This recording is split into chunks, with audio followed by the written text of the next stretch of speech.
Bonjour à tout le monde et bienvenue sur Allo Pasteur. La question à laquelle nous allons répondre cette semaine sur Allo Pasteur, c'est pourquoi le Père a-t-il abandonné Jésus à la croix? Alors c'est une question qui est sujet à débat à notre époque, peut-être encore plus que par le passé. Ça fait référence évidemment à ce passage dans l'Évangile où Jésus crie mon Dieu, pourquoi m'as-tu abandonné ?» On peut trouver par exemple ce passage en Marc au chapitre 15 au verset 34. Il est écrit ceci: « Et à la 9e heure, Jésus s'écria d'une voix forte, « Éloi, Éloi, lama sabachthani » ce qui signifie mon Dieu, pourquoi m'as-tu abandonné ?» Quelques-uns, verset 35, quelques-uns de ceux qui étaient là, l'ayant entendu dire, voici, il appelle Élie. Alors on voit que déjà à cette époque-là, les gens qui assistaient à la crucifixion ne comprenaient pas de quoi il s'agissait. Marc souligne le fait que les spectateurs de la crucifixion pensaient qu'il appelait Élie parce qu'ils ont entendu en araméen Éloi, Éloi, ce qui veut dire mon Dieu, mon Dieu. Et donc Jésus a crié à la croix en araméen, qui était sa langue maternelle, mon Dieu, pourquoi m'as-tu abandonné ?» Généralement, l'interprétation la plus courante de ce passage, c'est qu'à la croix, Jésus a été abandonné de son Père. Alors pourquoi est-ce que Jésus a été abandonné du Père à la croix? Eh bien, on dit généralement que c'est parce que Jésus a porté nos péchés sur la croix et donc le Père ne pouvait plus le regarder ni être avec lui étant donné que Jésus portait nos péchés. Et donc le Père s'est détourné de Jésus-Christ à la croix et Jésus a été surpris par cet abandon soudain. Il ne s'y attendait pas et il a crié « Mon Dieu, pourquoi m'as-tu abandonné ?»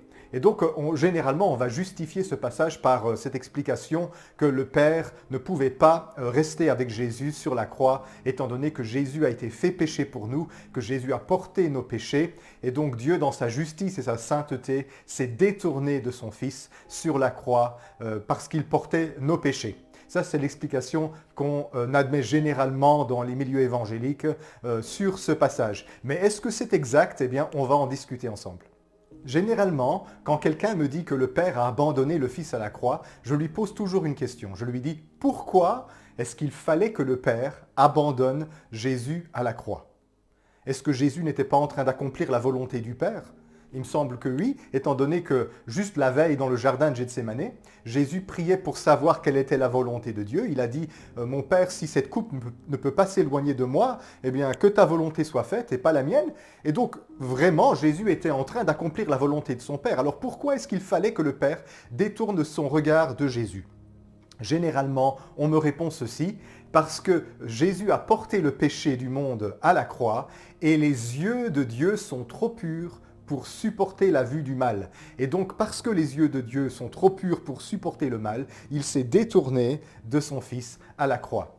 Alors quand on dit ça, évidemment, c'est un verset biblique qui est cité. « Tes yeux sont trop purs pour voir le mal ». Et où est-ce que ça se trouve? Ça se trouve dans le prophète Habakkuk au chapitre 1er et au verset 13. Alors vérifions si c'est exactement ce que le prophète Habakkuk dit.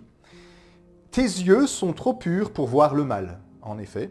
Et tu ne peux pas regarder l'iniquité. Pourquoi regardes-tu les perfides et te tais-tu quand le méchant dévore celui qui est plus juste que lui? Ah, donc en fait le prophète Habakkuk est en train de dire exactement le contraire. Il dit à Dieu, tes yeux sont trop purs pour voir le mal et tu ne peux pas supporter l'iniquité. Et pourtant, eh bien, tu ne te détournes pas des traîtres et des méchants et tu supportes leur présence. Et donc, en fait, le verset est en train de dire exactement le contraire. Dieu ne détourne pas ses regards et Habakkuk le lui reproche. Alors, évidemment, on ne pourrait pas appliquer ce passage-là à Jésus parce qu'en aucun cas, Jésus n'est un traître ou un méchant. Et si Dieu ne détourne même pas ses regards des traîtres et des méchants qu'il y a dans ce monde, à combien moins forte raison se détournera-t-il de Jésus, son Fils qui est en train d'accomplir toute sa volonté sur la croix? Alors j'aime bien poser ce genre de questions-là parce que j'aime bien remettre en question nos certitudes. Parfois on a des certitudes mais que l'on ne tient pas de la parole de Dieu. En fait on les tient du oui-dire, de ce que des gens nous ont dit. Et si vous écoutez les cantiques chrétiens, il y a énormément de cantiques chrétiens qui nous parlent du ciel qui s'est détourné, du Père qui a tourné son dos sur le Fils. Je pense à un cantique qui dit « abandonné du Père ». Vraiment cette histoire du Père qui abandonne son Fils sur la croix est entrée entrer dans la théologie évangélique et c'est quelque chose qui est très difficile à remettre en question dans la pensée des gens. Eh bien, aujourd'hui, on va discuter de ça et on va voir si c'est vraiment un concept biblique et si ça tient la route, que le Père ait abandonné son Fils à la croix. Alors, avant qu'on discute de passages bibliques pour expliquer cette citation de Jésus à la croix, eh bien, posons-nous déjà deux petites questions théologiques. Donc, le Père, ses yeux seraient trop purs pour supporter la vue du péché sur son Fils à la croix, mais les yeux de Jésus ne sont pas trop purs, eux, pour supporter la vue du péché qui est sur lui. Est-ce que Jésus serait moins pur que son Père? Est-ce que Jésus serait moins saint que Dieu? Est-ce que Jésus serait moins juste que le Père? Et donc, le Père, il serait offusqué par la vue du péché que porte Jésus, mais Jésus, lui, il n'est pas offusqué par ça, il le fait par amour, et donc Jésus s'en va à la croix, portant le péché du monde sur ses épaules, et ça, ce n'est pas quelque chose qu'il répugne à faire, c'est quelque chose qu'il fait par amour, mais le Père, lui, il serait offusqué. Vous voyez, l'idée qu'il y a derrière, c'est que le Père serait différent de Jésus, que le Père se comporterait différemment de Jésus, que le Père aurait une autre attitude face à l'homme pécheur et au péché que Jésus. Et ça, c'est quelque chose qui est vraiment foncièrement erroné. Et ça remonte à une vieille hérésie qui est l'arianisme. Hein. Peut-être que vous n'avez jamais entendu parler de ça. Mais l'arianisme, c'était une hérésie qui faisait de Jésus un être inférieur à Dieu. Il n'était pas réellement Dieu, il était inférieur à Dieu. Et chaque fois qu'on essaye de rabaisser Jésus et d'en faire quelqu'un d'un peu inférieur à Dieu, eh bien, on est encore une fois en train de recommencer la même vieille hérésie qui est l'arianisme. Alors, le Père, il est parfaitement juste, saint et pur, et il ne supporte pas la vue du péché, mais Jésus, il est bon, apparemment, il est moins regardant, il est moins dérangé par la vue du péché, puisque lui, il porte nos péchés sur la croix. Et donc, il y aurait une différence entre Jésus et son Père, sur ce plan-là. Alors ça, c'est une erreur. Parce que Jésus-Christ, il est l'exacte représentation du Père. Il est l'image du Dieu invisible. Et tout ce que le Père est, eh bien, on le voit en Jésus. Jésus disait, celui qui m'a vu a vu le Père. Et donc, on ne peut pas croire que Jésus soit différent du Père. Ce que Jésus montre de lui, c'est ce que le Père est. Jésus reflète la nature de son Père dans la création. Et d'ailleurs, Jésus lui-même disait qu'il ne faisait rien si ce n'est ce qu'il voyait faire au Père. Et donc, Jésus est véritablement l'expression de la nature du Père. Jésus est la représentation exacte de qui le Père est. Et quand on connaît Jésus, on connaît le Père. Il n'y a pas, donc, d'autres dieux différents, plus méchants, plus sévères, qui seraient cachés derrière le dos de Jésus. Et donc Jésus serait un petit peu le gentil Dieu, et le Père serait le Dieu sévère qui est offusqué par la vue du péché. Non, ils sont les mêmes. Le Père et le Fils sont tous les deux pleinement Dieu, unis, parfaitement un. Il n'y a pas de différence dans la sainteté, la justice et la pureté de Jésus comparée à celle du Père. Donc ça, c'est un premier point théologique qui ne tient pas la route quand on dit que le Père était trop pur pour supporter la vue du mal à la croix, et donc il se serait détourné, mais Jésus, lui, pas, parce que quoi? Il est moins pur, moins saint, moins juste. Vous voyez? Donc ça ne tient pas la route d'un point de vue théologique déjà sur ce plan-là.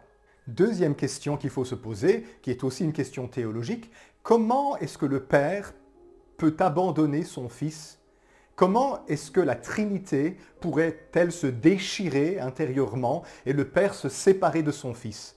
Dieu est une Trinité éternelle, il est sans changement, il est immuable, il est Père et Fils et Saint-Esprit. Et le Père ne peut pas abandonner son Fils, parce que si le Père abandonne son Fils réellement, eh bien la Trinité se déchire, Dieu ne tient plus ensemble, ça n'a pas de sens. Et pas seulement ça, parce que tout ce qui a été créé par le Père, par l'intermédiaire de son Fils, eh bien la création ne peut pas subsister. Si celui par qui Dieu a créé le monde, tout à coup est rejeté lui-même de Dieu ou abandonné de Dieu, eh bien alors la création ne peut pas subsister, étant donné que la création, elle subsiste par Christ et en Christ. Regardez dans Colossiens au chapitre 1er et au verset 15, il est écrit que le Fils de Dieu, il est l'image du Dieu invisible. Il est le premier-né de toute la création, Verset 16, « Car en lui ont été créées toutes les choses qui sont dans les cieux et sur la terre, les visibles et les invisibles, les trônes, les dignités, les dominations, les autorités. Tout a été créé par lui et pour lui. » Et donc, si le Fils est abandonné du Père à la croix, eh bien, non seulement la Trinité se disloquerait, mais en plus la création cesserait d'exister, parce que le moyen par lequel Dieu a créé l'univers, eh bien, cesserait d'être uni à Dieu, et puisque nous subsistons en Christ, eh bien, nous cesserions d'exister par ce fait même. Mais peut-être que vous diriez, certains vont certainement penser, oui, mais non, tu ne comprends pas. Le Père n'a pas abandonné le Fils dans la divinité, il a abandonné le Fils dans l'humanité. Et donc le Père, il a pris des distances vis-à-vis de l'humanité de Jésus. Est-ce que c'est possible ça? Alors, Jésus, qui est-ce? Jésus, c'est Dieu fait homme. C'est Dieu qui s'est incarné et qui est devenu vraiment un homme. Il a assumé la nature humaine. Alors, si Dieu tout à coup abandonne la nature humaine de Jésus, eh bien c'était comme si Dieu défaisait l'incarnation et que Dieu rejetait la nature humaine qu'il avait assumée en Jésus-Christ pour reprendre ses billes et on recommencerait à zéro. Dieu ne pourrait pas abandonner la nature humaine de Jésus-Christ sans défaire l'incarnation, sans qu'il abolisse ce miracle qui s'est accompli quand Dieu a assumé la nature humaine en venant parmi nous, en devenant semblable à nous. Donc Dieu ne peut pas abandonner son Fils, ni dans la divinité, ni dans l'humanité, parce que Dieu ne peut pas réduire à néant la Trinité, et Dieu ne peut pas non plus défaire l'incarnation qu'il a accomplie en devenant homme en Jésus-Christ. Donc ça ne tient pas la route d'un point de vue théologique. Mais alors, il faut quand même qu'on se pose la question, et d'un point de vue biblique, est-ce qu'il y a assez de matière dans les Écritures pour soutenir l'idée que le Père ait abandonné son Fils sur la croix? Est-ce que c'est un concept qui est biblique? Et ça, il faut qu'on ouvre donc la Bible et qu'on regarde quelques passages pour pouvoir exprimer ça et justifier ça éventuellement. Quand on regarde certains passages du Nouveau Testament, on voit en fait que Jésus avait dit que le Père ne l'abandonnerait pas. Quand on lit l'évangile de Jean au chapitre 16 et au verset 32, il est écrit ceci: « Voici l'heure vient, et elle est déjà venue, où vous serez dispersés chacun de son côté, et vous me laisserez seul. Mais je ne suis pas seul, car le Père est avec moi. » Et donc Jésus parlait de ce moment, dans ce chapitre 16, il est plus très loin du moment de sa passion. C'est dans ses derniers discours ici, juste avant la grande prière sacerdotale du chapitre 17. Donc on est vraiment dans les derniers discours de Jésus. Jésus dit, le moment va venir où vous allez tous m'abandonner, mais je ne serai pas seul parce que le Père est avec moi. Et donc dans la tête de Jésus, le Père ne l'abandonnerait pas, le Père serait avec lui, même durant sa passion, même durant ce moment difficile qu'il allait traverser à la croix. Alors, en Jean, au chapitre 8, au verset 28 et 29, Jean chapitre 8, il est écrit ceci, « Jésus leur dit donc, quand vous aurez élevé le Fils de l'homme, » alors ça parle de la croix, Jésus est élevé, « alors vous connaîtrez ce que je suis et que je ne fais rien de moi-même, mais que je parle selon ce que le Père m'a enseigné. Celui qui m'a envoyé est avec moi. Il ne m'a pas laissé seul, parce que je fais toujours ce qui lui est agréable. » Et donc Jésus clairement est persuadé que le Père ne l'abandonne pas et que le Père ne le délaissera jamais. Et parce qu'il dit « je fais ce qui lui est agréable ». Est-ce qu'en allant à la croix, mourant pour les péchés du monde, tout à coup Jésus a fait quelque chose qui est désagréable au Père? Non, on le sait très clairement qu'en allant à la croix, portant les péchés du monde, Jésus a accompli la volonté de son Père. Et donc Jésus n'est pas désagréable aux yeux de Dieu à la croix. Au contraire, il est en train de manifester la volonté de Dieu et l'amour de Dieu à la croix. La croix, c'est la révélation suprême de l'amour du Père. Et donc, on ne pourrait pas penser que tout à coup, à la croix, Jésus déplaît à son Père. Au contraire, je pense que le sommet de l'obéissance du Fils de Dieu, c'est dans son élévation sur la croix, où il a accepté d'accomplir la volonté de son Père jusqu'au bout. Et donc on ne pourrait pas penser que le Père serait tout à coup fâché ou ne prendrait plus plaisir en Jésus à la croix et qui se détournerait de lui. Jésus nous dit déjà à 2 reprises dans l'évangile de Jean que le Père ne l'abandonne pas, que même si tout le monde l'abandonne, eh bien le Père sera avec lui jusqu'au bout. Et donc apparemment, Jésus était persuadé que le Père ne l'abandonnerait pas, même au moment où il serait élevé et où tout le monde l'aurait abandonné. Si ce que je viens de vous dire est vrai, mais alors, que voulait dire Jésus à la croix quand il a effectivement crié « Mon Dieu, pourquoi m'as-tu abandonné ?»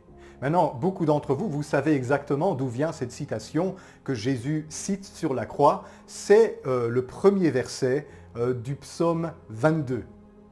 Beaucoup de spécialistes de nos jours estiment qu'à l'époque biblique, quand un juif pieux citait le premier verset d'un psaume, c'était une sorte d'invocation de la totalité du psaume. Et donc, quand on disait la première phrase, c'était comme si on avait récité l'entièreté du psaume. Est-ce que c'est possible que Jésus à la croix n'était pas en train de nous dire que le Père l'avait abandonné, mais était plutôt en train d'attirer l'attention sur ce psaume 22 ? Alors, plusieurs spécialistes modernes le pensent, et je me réfère aussi aux travaux du docteur Esther Menn de l'école de théologie de Chicago. Elle est professeure d'Ancien Testament là-bas, et elle a écrit tout un grand commentaire sur les psaumes, et notamment sur les allusions aux psaumes dans le Nouveau Testament. Et notamment le psaume 22, où elle estime, avec plusieurs autres spécialistes, que quand un juif, comme ici dans le texte de Marc que nous venons de lire, cite un verset d'un psaume, il est en train d'invoquer la totalité du contexte du psaume. Et donc Jésus serait en train d'attirer l'attention sur le psaume 22, il serait en train de dire aux gens, écoutez, le psaume 22 est en train de s'accomplir sous vos yeux. Alors c'est quoi ce psaume 22 ? Ce psaume 22, c'est un psaume très messianique, c'est un psaume qui parle des souffrances du Messie. Et on ne peut pas le lire entièrement, c'est un psaume très très long, je pense qu'il fait plus de 30 versets, mais quelques passages, vous allez tout de suite comprendre à quoi Jésus faisait référence quand il citait ce passage du psaume 22. Donc le psaume 22, au début, c'est au chef des chantres sur Biche de l'aurore, c'est une mélodie, psaume de David. Alors il dit au verset 2, « Mon Dieu, pourquoi m'as-tu abandonné et t'éloignes-tu sans me secourir, sans écouter mes plaintes ?» Et donc là, clairement, on a la citation dans l'évangile de Marc du psaume 22. Jésus a cité le psaume 22. Remarquez que quand Jésus il priait le Père, dans l'évangile, il ne disait pas mon Dieu généralement, il disait mon Père, il disait Abba, il appelait Dieu Abba. Et donc Jésus n'est pas en train de prier apparemment ici, il est en train de citer simplement le psaume 22, ce n'était pas sa manière typique de prier, de dire mon Dieu, il priait généralement en disant Abba. Mais continuons un petit peu la lecture, bon je vais passer quelques passages parce que c'est un psaume très long, si on descend au verset 6, il est écrit « Ils criaient à toi et ils étaient sauvés, ils se confiaient en toi et ils n'étaient point confus.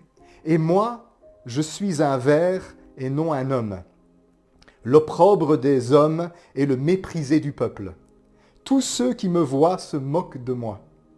Ils ouvrent la bouche, secouent la tête, recommandent-toi à l'Éternel, l'Éternel le sauvera, il le délivrera puisqu'il l'aime. » Alors on voit là clairement que Jésus est en train de citer ce psaume 22 pour attirer l'attention sur ce fait-là. Les passages que je viens de vous lire sont littéralement en train de s'accomplir à la croix. Il est entouré de personnes qui se moquent de lui. Les gens le méprisent, il est devenu l'opprobre du peuple. Tous ceux qui le voient se moquent de lui, et même on lui dit exactement ça, hein, « Recommande-toi à l'Éternel, l'Éternel le sauvera, il le délivrera puisqu'il l'aime. » Au moment où on veut lui donner l'éponge imbibée de vin aigre, eh bien, les gens disent « Laissez, on va voir si Élie vient le sauver. » Et donc, ici, ce texte est en train de s'accomplir sous leurs yeux. Laissez-le, puisque Dieu l'aime, il le délivrera. On retrouve les moqueries des gens qui sont là, au pied de la croix, en train de se moquer de Jésus.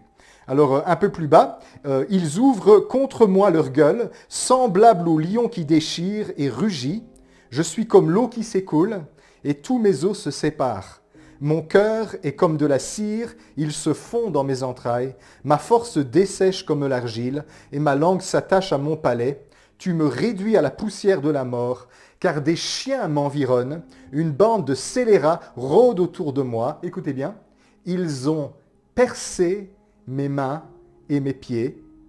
Je pourrais compter tous mes os. Eux, ils m'observent et me regardent. Ils se partagent mes vêtements. Ils tirent au sort ma tunique.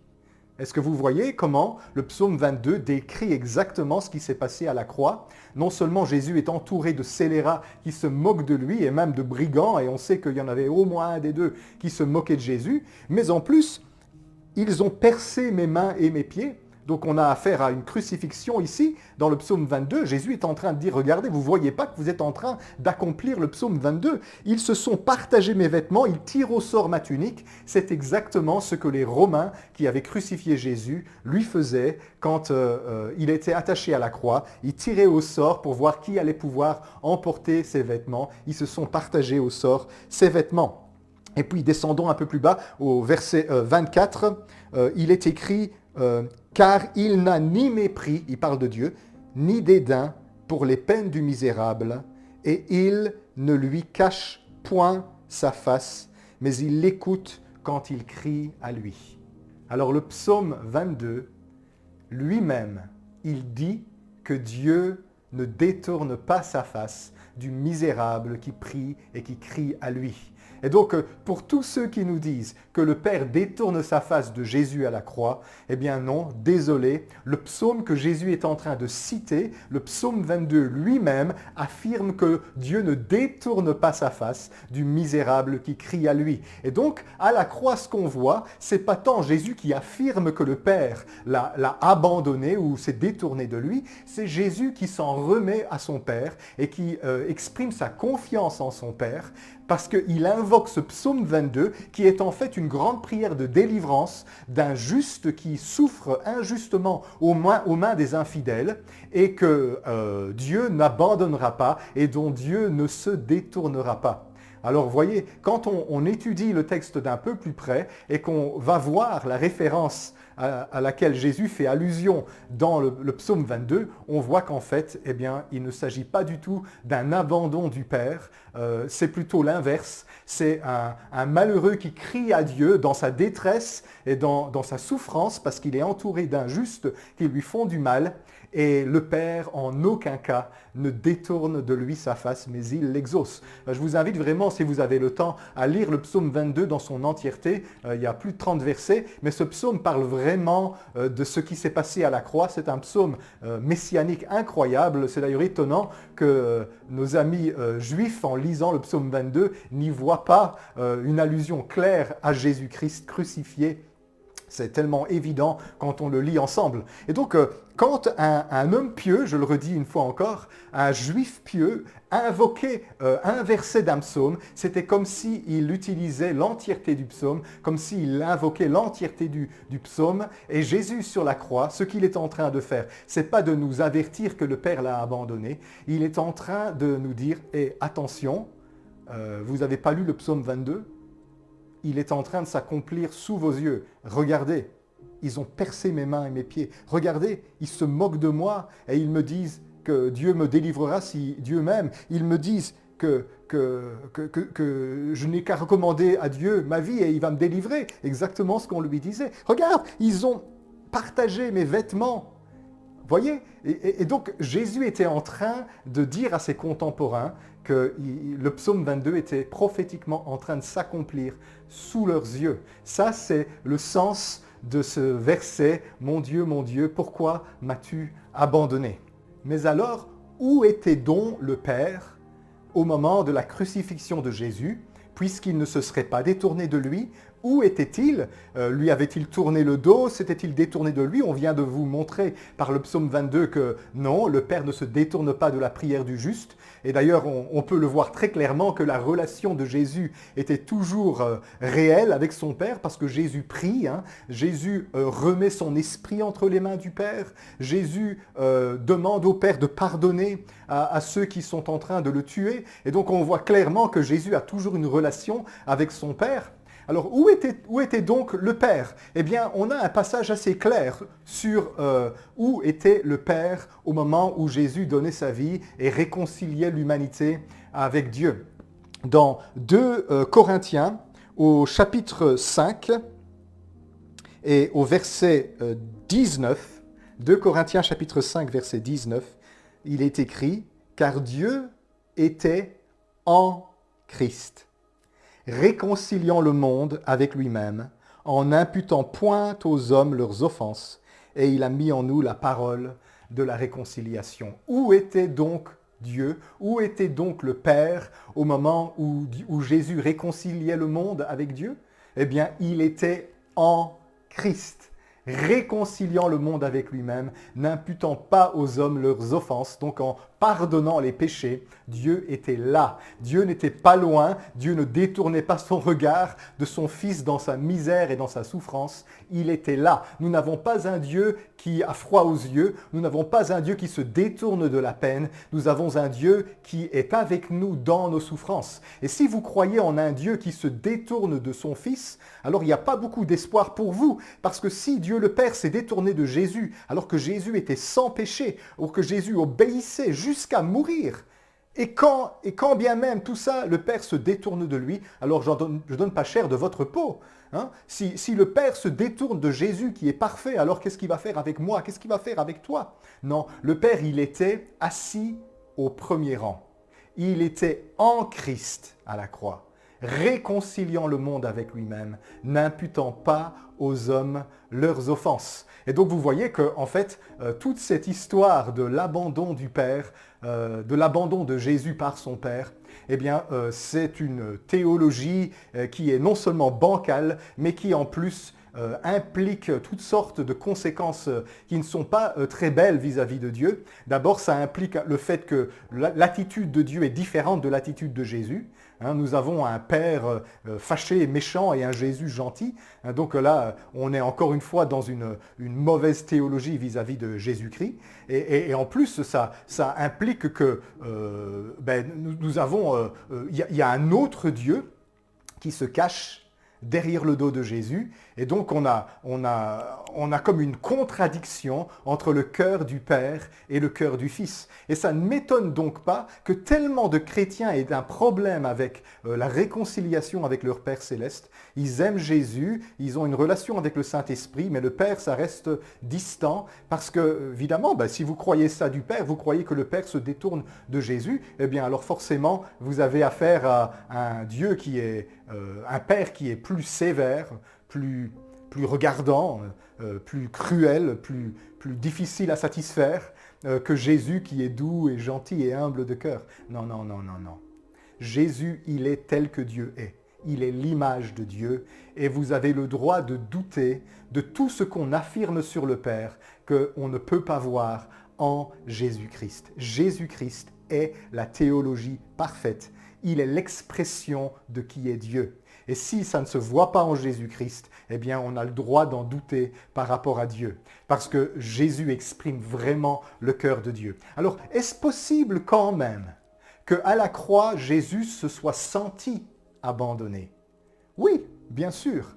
Il est possible que Jésus se soit senti abandonné et qu'il se soit uni à cette prière du psaume 22 qui est la prière du misérable qui se sent abandonné de Dieu et qui crie à Dieu qui ne l'abandonne pas, en fin de compte. C'est très possible qu'à la croix, Jésus se soit senti abandonné. Pensez un petit peu à tout ce qu'il a souffert dans les derniers jours de sa vie aux mains des hommes et surtout dans les dernières 12 heures, tout ce qu'il a souffert aux mains des hommes. Oui, il est très possible que Jésus, dans sa souffrance et sa passion, se soit senti abandonné, et ça, on peut le dire. Mais en aucun cas, on ne peut enseigner, comme souvent beaucoup le font, que Jésus a réellement été abandonné du Père. Jésus, dans son abaissement, dans sa souffrance, en s'unissant au malheur de l'humanité, il a très bien pu se sentir abandonné, mais il n'a certainement pas été abandonné du Père. Le Père n'abandonne personne.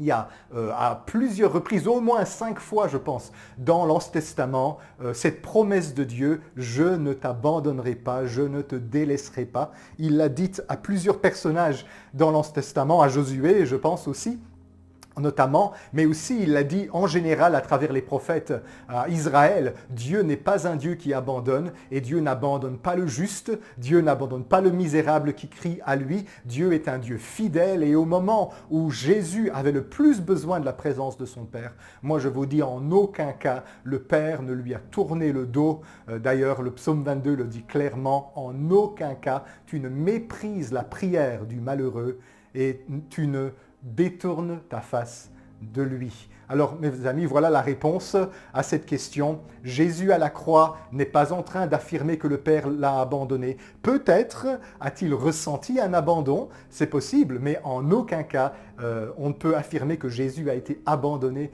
de son Père. Jésus est simplement en train de citer le psaume 22 et il est en train de dire aux gens, regardez, ce psaume est en train de s'accomplir sous vos yeux. Ne voyez-vous pas que vous êtes en train d'accomplir les prophéties?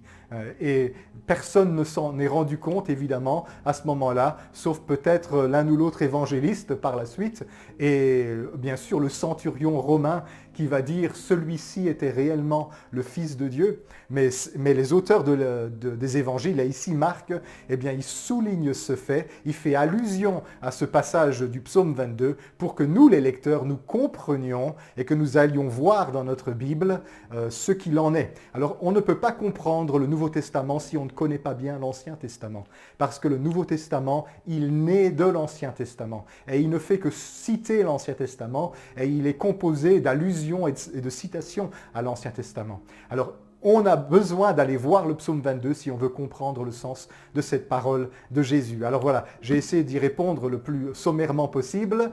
Si vous avez encore des questions, n'hésitez pas. Dans la description de cette vidéo, il y a un formulaire et vous pouvez m'envoyer une question. Et si je suis capable, eh bien, je ferai une vidéo pour vous répondre. Restez bénis. Au revoir, à bientôt.